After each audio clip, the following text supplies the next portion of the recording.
जय हिंद दोस्तों। अगर आप लोगों का पेपर एसएससी जीडी कांस्टेबल का 29 और 30 मई को है तो आज का ये एक्सपेक्टेड पेपर 32 आपके लिए बहुत ही इंपॉर्टेंट होने वाला है।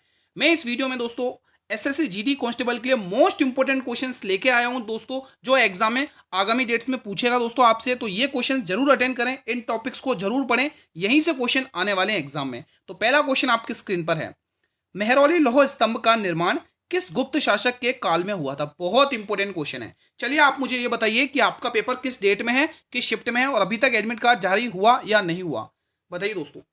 तो यहाँ पे आप लोग क्या टिक करोगे मेरे भाई? यहाँ पे आप लोग चंद्रगुप्त द्वितीय टिक करोगे। अब मेरे भाई यहाँ पर एक एग्जामिनर और पूछ सकता है कि विक्रमादित्य किसे कहा गया है गुप्त काल में, तो आप क्या टिक करोगे? चंद्रगुप्त द्वितीय टिक करोगे।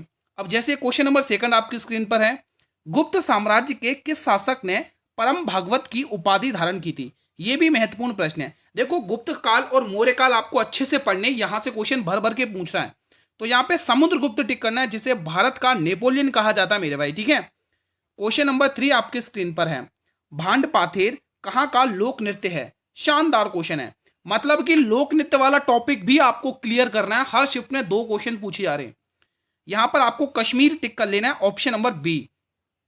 अगला क्वेश्चन देखेंगे आप लोग, सुआ लोक नृत्य किस राज्य की महिलाओं के द्वारा तोते की नकल करते हुए किया जाता है? शानदार क्वेश्चन है ये भी, बताइए इसका जवाब। तो सही जवाब हो जाएगा ये छत्तीसगढ़ में किया जाता है, option number A will be the right answer. एक भी क्वेश्चन नहीं चूकना आज की क्लास का, मोस्ट इंपोर्टेंट क्वेश्चन है सारे के सारे। टोक्यो ओलंपिक 2020 में भारत के लिए एकमात्र स्वर्ण पदक किस खिलाड़ी ने जीता है?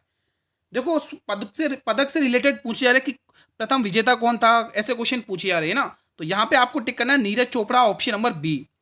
अगला क्वेश्चन देखेंगे, क्वेश्चन नंबर 7 आपकी स्क्रीन पर है, भारतीय संविधान की प्रस्तावना में समाजवादी शब्द किस संविधान संशोधन द्वारा ऐड किया गया? मोस्ट इंपोर्टेंट क्वेश्चन, बताइए इसका जवाब। तो बिल्कुल इसका आंसर हो जाएगा 42वां संविधान संशोधन अधिनियम 1976 का मेरे भाई, ठीक है। ये इंपॉर्टेंट क्वेश्चन है, ध्यान रखना मेरे भाई। अगला क्वेश्चन भी देखेंगे, क्वेश्चन नंबर 8 बताइए, कौन सी जल संधि यूरोप को अफ्रीका से अलग करती है मेरे भाई? बताइए भाई, लाइक वगैरह कर लेना वीडियो को, जिसने अभी तक लाइक नहीं किया है।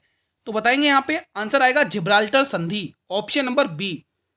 अगला क्वेश्चन देखेंगे, कोशिका के अंदर प्रोटीन का संश्लेषण कहां पर होता है? शानदार क्वेश्चन है। कोशिका के अंदर जो प्रोटीन का संश्लेषण होता है मेरे भाई, वो आपको राइबोसोम में देखने को मिलता है। कहां पर? राइबोसोम में, ऑप्शन नंबर बी। अगला प्रश्न, डल झील और वुलर झील ये किस राज्य या केंद्र शासित प्रदेश में हैं? बहुत ही शानदार क्वेश्चन है, चलिए बताइए इसका आंसर। तो मेरे भाई ये आपको जम्मू कश्मीर में देखने को मिलेंगी। इंपॉर्टेंट क्वेश्चन है, एग्जाम में पूछा जा रहा है। यहीं पर आप मुझे कमेंट करके बताइए कि लोकटक झील कहां पर है भाई? लोकटक झील, लोकटक झील ये क्वेश्चन कितनी बार करवाया मैंने? लोकटक झील ये कहां पर है मेरे भाई? कोई बता सकता है कमेंट के माध्यम से? चलिए फिलहाल हमारा अगला क्वेश्चन आपकी स्क्रीन पर आ चुका है, क्वेश्चन नंबर 11 बताइए, भारत की दूसरी सबसे लंबी नदी कौन सी है? भारत की दूसरी सबसे लंबी नदी कौन सी है और उसका उद्गम मेरे भाई महाराष्ट्र के नासिक में त्र्यंबकेश्वर पहाड़ से होता मेरे भाई। जी हाँ, मैं बात करूं गोदावरी नदी, ऑप्शन नंबर बी मेरे भाई, आपको टिक कर लेना है।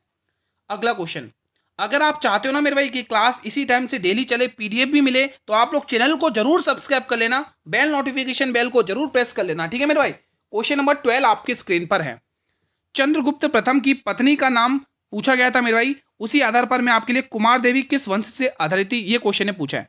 देखो, ये क्वेश्चन मैं लिख के भी लाया हूं कि चंद्रगुप्त प्रथम की पत्नी का नाम पूछा गया था, अभी जो कल या परसों वाली शिफ्ट में हुआ था, तो ये पूछा गया था, उसी के आधार पर मैं ये क्वेश्चन लेके आया हूं दोस्तों। कुमार देवी किस वंश से, मतलब किस वंश की राजधानी थी? अब आपको ऐसा भी पूछा जा सकता है, ठीक है। तो यहाँ पे आपको लिच्छवी वंश टिक करना है, ठीक है, क्योंकि कुछ स्टूडेंट को यकीन नहीं होता है कि सर ऐसे क्वेश्चन भी पूछा गया, तो इसलिए मैं टाइप करके लिख के लेके आऊँ कि हाँ ये क्वेश्चन पूछा गया था, ताकि आपको यकीन हो जाए हाँ ये पूछे जा रहे हैं, ठीक है। अगला क्वेश्चन, मतलब ओवरऑल दोस्तों गुप्त साम्राज्य और मौर्य साम्राज्य आपको अच्छे से पढ़ना है, अच्छे से, ठीक है।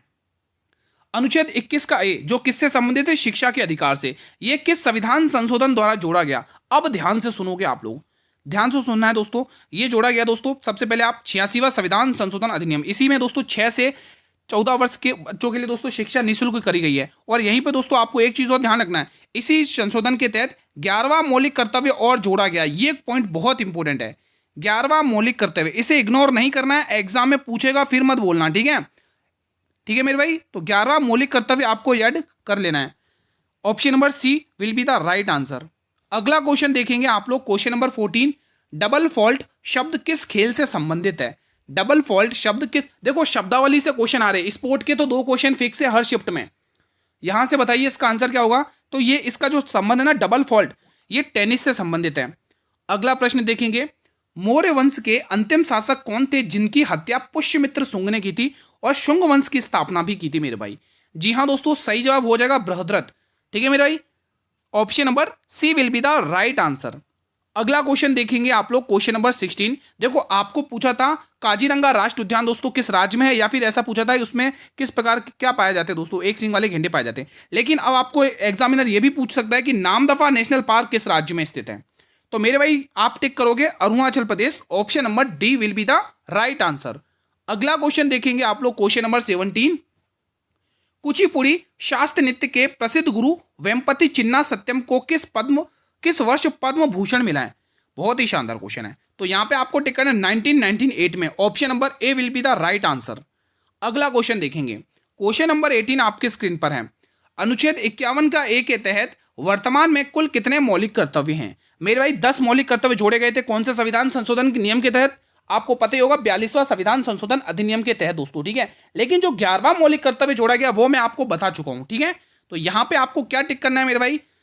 बताइए वर्तमान में कुल कितने मौलिक कर्तव्य हैं मेरे भाई? सभी स्टूडेंट को कमेंट करके बताना है क्या होगा इसका आंसर। इजी है, कोई दिक्कत की बात नहीं है, सभी ने टिक भी कर दिया होगा, बी वाला ऑप्शन।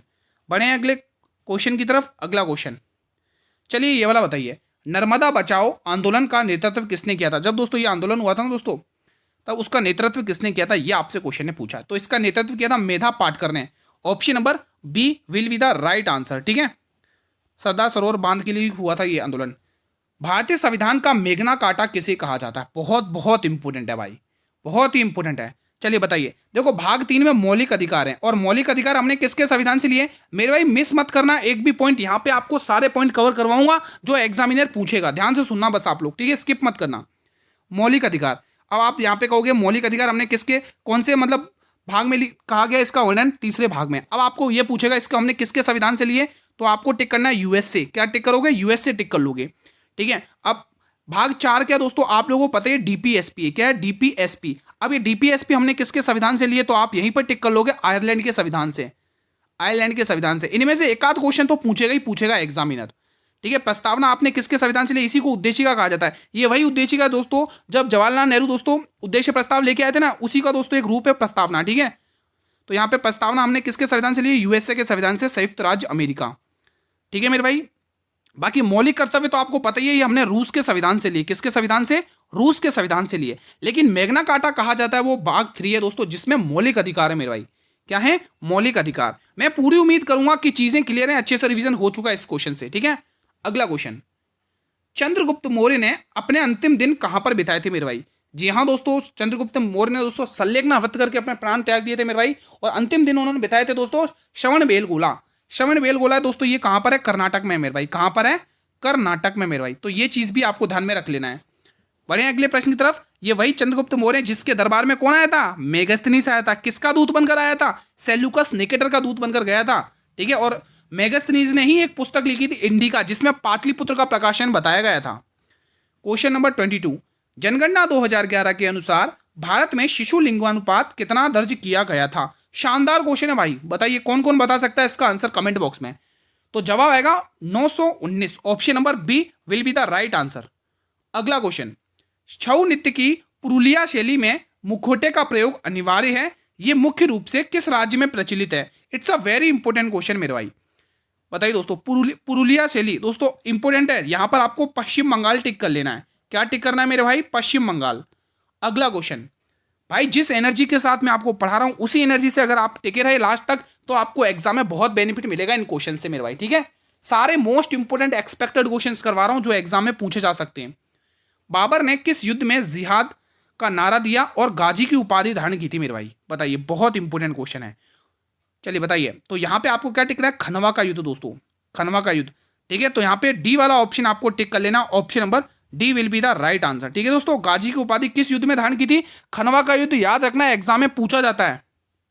अगला प्रश्न, अनुच्छेद 263 के तहत अंतर्राज्यीय परिषद की स्थापना कौन करता है? बहुत ही इंपॉर्टेंट क्वेश्चन है मेरे भाई। देखो यहीं पर मैं आपको 280 आर्टिकल भी बता, देखो आज आर्टिकल से क्वेश्चन भी पूछे गए हैं, ठीक है। तो मैं कह रहा हूँ दोस्तों, किसी चैप्टर में आर्टिकल के क्वेश्चन मिलते हैं और किसी में नहीं मिलते, तो आपको आर्टिकल्स वाला टॉपिक अच्छे से कवर करना है, अनुच्छेद वाला टॉपिक, ठीक है।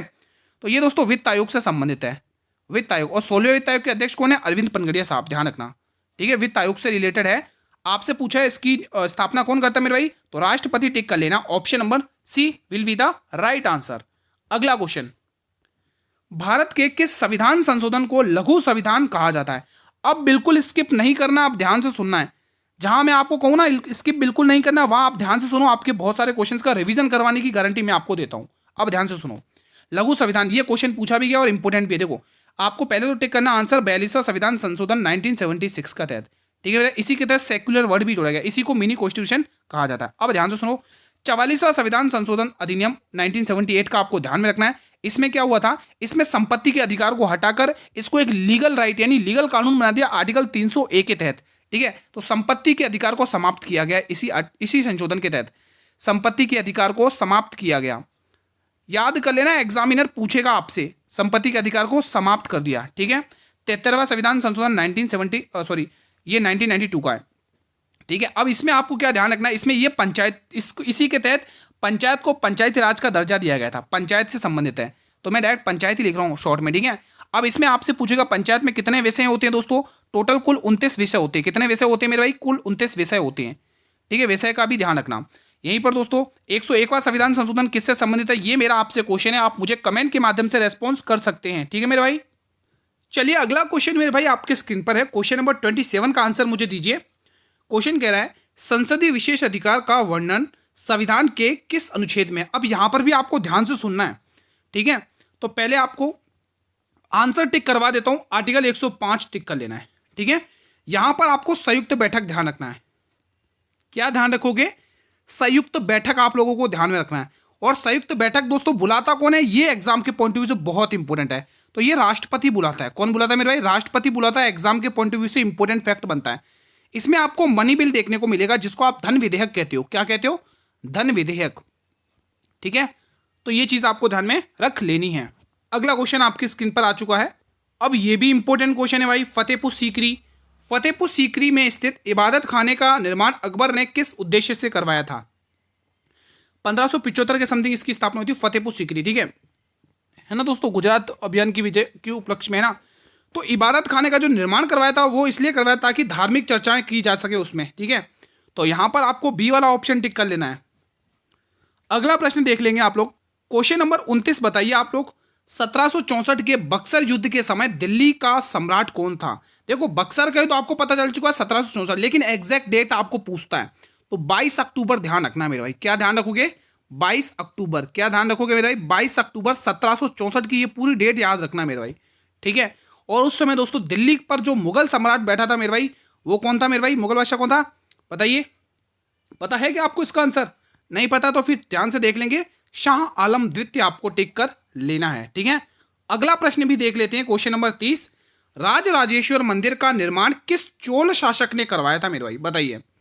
ये वही टॉपिक्स हैं जो एग्जाम में बार बार पूछे जा रहे हैं दोस्तों, कोई ज्यादा चेंजेस नहीं है। हाँ थोड़ा पूछने के तरीके में थोड़ा चेंजेस हुआ है दोस्तों, थोड़ा अच्छा लेवल का जीके जीएस पूछा जा रहा है, स्टूडेंट काफी परेशान है, ठीक है मेरे भाई। फिलहाल यहां पर आप लोग क्या आंसर टिक करोगे बताइए इसका आंसर? इसका सही जवाब राजाराम प्रथम हो जाएगा, ऑप्शन नंबर डी। अगला प्रश्न भी देख लेते हैं। गैर संघीय अपराध में पुलिस क्या नहीं कर सकती है? मेरे भाई पुलिस प्रशासन से क्वेश्चन भर भर कर आ रहे हैं मेरे भाई, हिंदी वाले सब्जेक्ट से मेरे भाई, ठीक है। 13 से 14 क्वेश्चन पुलिस प्रशासन से देखे जा रहे हैं मेरे भाई, ठीक है। तो आपको ये भी टॉपिक कवर करना अगर आपको सिलेक्शन लेना है तो, ठीक है मेरे भाई। तो बिना वारंट के गिरफ्तार नहीं कर सकते मेरे भाई, पुलिस बिना वारंट के गिरफ्तार नहीं कर सकती है। अगला क्वेश्चन, करगा किस राज्य का एक प्राचीन और प्रसिद्ध लोक नृत्य है? मेरा शानदार क्वेश्चन ये भी आपकी स्क्रीन पर है। करगा, करगा किस राज्य का प्राचीन और प्रसिद्ध लोक नृत्य है? बता दीजिए। इसका बहुत ही इंपॉर्टेंट क्वेश्चन है ये, इसका आंसर बताएंगे आप लोग। तो यहां पर कर्नाटका टिक कर लेना है, बी वाला ऑप्शन मेरे भाई, ठीक है। अगला क्वेश्चन देख लेते हैं अपन, क्वेश्चन नंबर 33 बताइए। आर्टिकल 200 के तहत राज्यपाल किसी विधेयक को किसके विचारार्थ सुरक्षित रख सकता है? शानदार क्वेश्चन है भाई, बताइए, बताएंगे आप लोग। तो यहां पे राष्ट्रपति टिक कर लेना मेरे भाई। क्या टिक करोगे? राष्ट्रपति आपको यहां पे टिक कर लेना है। अगला क्वेश्चन भी देख लेते हैं। जनगणना 2011 के अनुसार किस राज्य में शहरी जनसंख्या का प्रतिशत सर्वाधिक है? शानदार क्वेश्चन है। जनगणना, देखो जनगणना वाला टॉपिक्स तो किसी भी कीमत पर नहीं छोड़ना है, हर शिफ्ट में पूछे जा रहे हैं 1 से 2 क्वेश्चन, ऐसी कोई शिफ्ट नहीं जहां जनगणना क्वेश्चन ना आ रहे हो, ठीक है। तो ये बहुत इंपॉर्टेंट टॉपिक है, किसी भी कीमत पर नहीं छूटना चाहिए आपसे ये टॉपिक। बास्केटबॉल खेल में फ्री थ्रो के कितने अंक मिलते हैं? बास्केटबॉल के खेल में फ्री थ्रो के 1 अंक मिलता है मेरे भाई। कितना अंक मिलेगा आपको? 1 अंक मिलेगा, ध्यान रखना, ठीक है। अगला क्वेश्चन देख लेते हैं। अनुच्छेद 359 के तहत राष्ट्रपति आपातकाल के दौरान किस अनुच्छेद को निलंबित नहीं कर सकते भाई? बहुत बहुत इंपॉर्टेंट है भाई।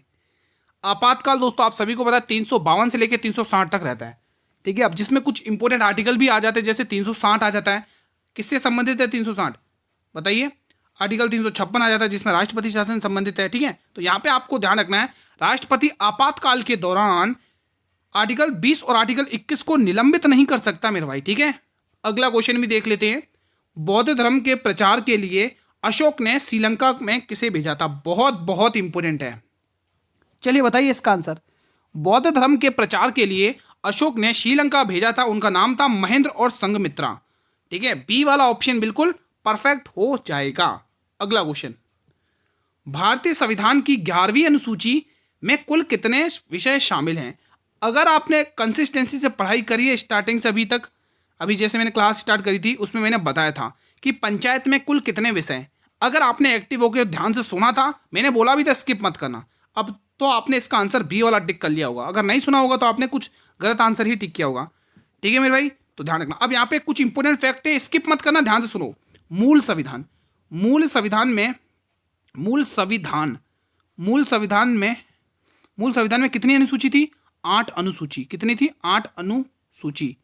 मूल संविधान में कितनी अनुसूची थी? 8। लेकिन वर्तमान में कितनी है? अभी वर्तमान में, प्रेजेंट में, वर्तमान में 12 अनुसूचियां हैं। कितनी है मेरे भाई? 12 अनुसूची हैं। ये पॉइंट अभी आप अच्छे से रिवीजन कर लो, इस पॉइंट का अच्छे से याद कर लो, अभी के अभी ये डाटा एग्जाम में पूछा जा रहा है, ठीक है। अब ये 8 से 12 यानी 4 और अनुसूचियां जोड़ी गई, वो कौन कौन सी जोड़ी, अगर आपको पता है तो बता सकते हैं कमेंट के माध्यम से। चलो मैं रिवीजन करवा दूँ तो ध्यान से सुनोगे तो। फर्स्ट अनुसूची आपको पता है 1951 के तहत ऐड की गई थी, और जो फर्स्ट के बाद नवी अनुसूची आती है जो भूमि सुधार से संबंधित है, वो हमने किसके संविधान से ऐड की? सॉरी फर्स्ट क्या यार, ये नवी अनुसूची को हमने ऐड किया था, माफी चाहूंगा। नवी अनुसूची को हमने फर्स्ट संशोधन के तहत ऐड किया था, और जो 10वीं थी वो 52वें संविधान 1985 के तहत ऐड किया था, ठीक है। और बाकी 73 और 74 तो मैं बता चुका हूँ आप लोगों को, 1992 वाली जिसमें पंचायत और नगर पालिका से संबंधित है। जनगणना 2011 के अनुसार किस केंद्र शासित प्रदेश का लिंगानुपात सबसे अधिक है मेरे भाई? शानदार क्वेश्चन है, ये भी बहुत इंपॉर्टेंट है। चलिए बताइए क्या आंसर होगा यहाँ पर, कोई बताएगा इसका आंसर? तो यहाँ पे आपको पुदुचेरी टिक कर लेना, ऑप्शन नंबर सी। अगला क्वेश्चन, मुंडा विद्रोह जिसे उल गुलान विद्रोह भी कहा जाता है, इसके नेता बिरसा मुंडा का निधन किस जेल में हुआ था भाई? यहाँ पे आपको ये पता चल चुका है कि जो मुंडा विद्रोह हुआ था उसको उल गुलान विद्रोह भी कहा जाता है, और इसका नेतृत्व किया था बिरसा मुंडा ने। लेकिन इनका निधन हुआ था, और निधन किस जेल में हुआ था? रांची जेल, आपको ध्यान रखना है, बी वाला ऑप्शन। अगला क्वेश्चन, 1857 के विद्रोह को प्रथम स्वतंत्रता संग्राम किसने कहा था मेरे भाई? शानदार क्वेश्चन है, ये कहा था वी डी सावरकर ने। Option number B will be the right answer.